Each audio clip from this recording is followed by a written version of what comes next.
आपका? सर मेरा नाम पायल अग्रवाल है। मेरा मामला सर है कि मेरा 28 जनवरी 2014 में हज़ारीबाग ओखनी के निवासी आनंद प्रकाश गुप्ता से मेरा शादी हुआ था हिंदू रीति रिवाज से। 2019 में हम लोग का घरेलू मामला चलने लगा था और 20 फरवरी 2019 को हम एक मैक्स लाइफ इंश्योरेंस से अपने नाम पर एक पॉलिसी किए थे, जिसकी नॉमिनी मेरी बच्ची थी। मेरे हस्बैंड क्या किए, हमको मार पीट के मार्च के महीने में घर से निकाल दिए। तो वो जो पॉलिसी का जो बॉन्ड आया था उसका स्पीड पोस्ट के माध्यम से आया था। उस पॉलिसी का बॉन्ड को मेरा हस्बैंड रख लिया अपने पास।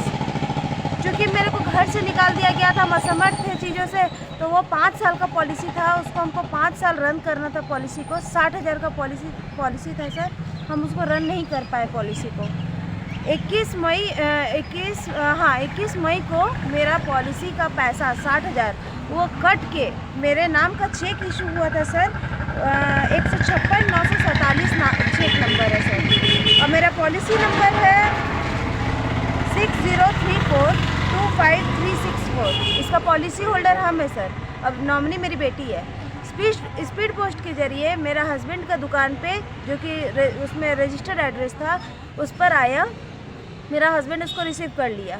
मेरे पास बॉन्ड नहीं था इसलिए हम उसका पता नहीं कर पाए, लेकिन मेरा मोबाइल नंबर उसमें दिया हुआ था। मेरा मोबाइल में मैसेज आया। हम जो एजेंट थे इसके, जो सुनील प्रजापति, उनसे जाके मिले एक्सिस बैंक में। तो एक्सिस बैंक में वो हमको लगातार 9 महीने तक दौड़ाए।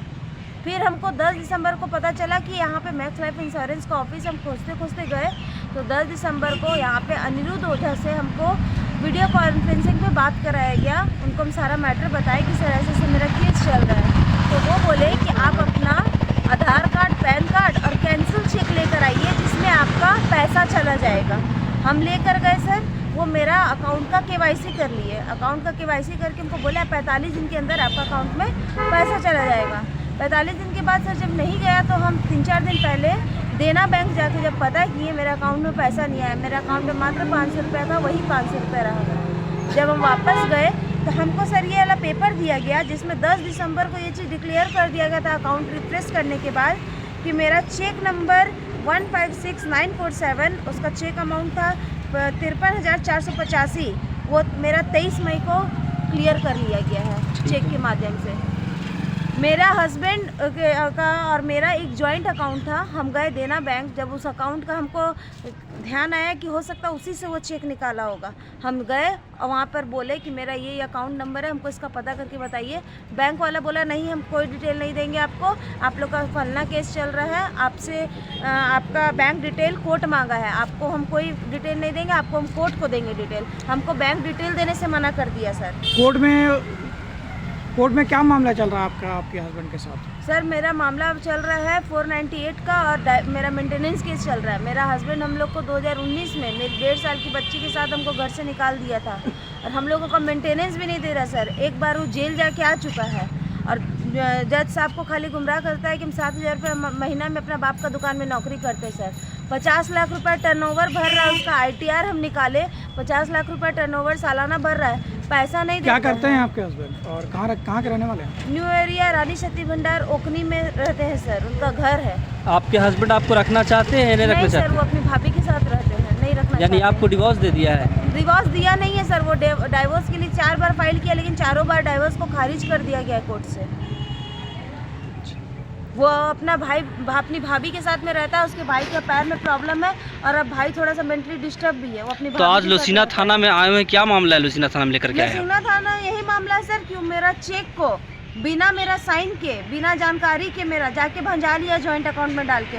मेरे नाम का चेक था सर, पॉलिसी होल्डर हम थे, और वो जाके भंजा लिया और 25-25 हज़ार करके 2 बार 50,000 निकाल लिया मेरा फ्रॉड साइन करके। इस बारे में बैंक से जाकर पता किए आप? बैंक में पता किया, बैंक वाला डांट के भगा दिया कि कोई हम नहीं देंगे आपको इन्फॉर्मेशन, आपका मामला कोर्ट में चल रहा है, कोर्ट को बोलिए मांगने के लिए। कोर्ट इससे 2 महीना पहले ही बैंक से मांगा था, तो कोर्ट से बैंक से गया हुआ था स्टेटमेंट, हम उसी में चेक किए, तो उसमें 23 mei को, ये 25 या 23 मई को वो 25-25 हज़ार करके 2 बार निकाला है। कहाँ आवेदन दिए हैं आप? कहाँ आवेदन दिए? हम ये आवेदन लोसिंगना थाना में भी दिए और SP सर के पास भी दिए हैं सर। ठीक है। अभी लोसिंगना थाना में हम 3 दिन से दौड़ रहे हैं, अभी लोसिंगना थाना में मेरा पति को कल बुलाया गया, तो कल मेरा पति आके बोलता है बहुत शान से कि हाँ पैसा निकाले, हम पैसा जमा किए थे, निकाल लिए पैसा, नहीं देंगे। फिर बोलता है कि हम बच्ची के नाम पे जमा करेंगे लेकिन नॉमिनी हम रहेंगे, कल को बच्ची को कुछ हो जाएगा तो वो पैसा मेरे पास आएगा, तुम्हारे पास नहीं जाएगा। अभी भी यही बात बोल रहा है और थाना वाला उसी को सपोर्ट कर रहा है कि हाँ पैसा वो बच्ची के नाम पे जमा करे। आपको पैसा से मतलब है कि बच्ची से मतलब है? प्रशासन से क्या चाहती हैं? प्रशासन से यही चाहते हैं कि मेरा अकाउंट में एक तो वो हमको मेंटेनेंस नहीं दे रहा है, भरण पोषण नहीं दे रहा है। हम पैसा जमा करते हैं 2 पैसा अपना बच्ची के लिए, उस पैसे को वही निकाल लेता है धोखाधड़ी से, क्योंकि मेरा आधार कार्ड में एड्रेस चेंज नहीं किया हुआ है सर। मेरा केस चल रहा है, आधार कार्ड का एड्रेस नहीं चेंज किया, मेरे ससुराल का मेरा एड्रेस है। कोई भी डॉक्यूमेंट्स आता है सर वो रख लेता है। मेरे पास मेरा अपना ओरिजिनल आधार कार्ड नहीं है, पैन कार्ड नहीं है, मेरी बच्ची का आधार कार्ड नहीं है, सारा डॉक्यूमेंट तो कोरियर के थ्रू आता है वो रख लेता है।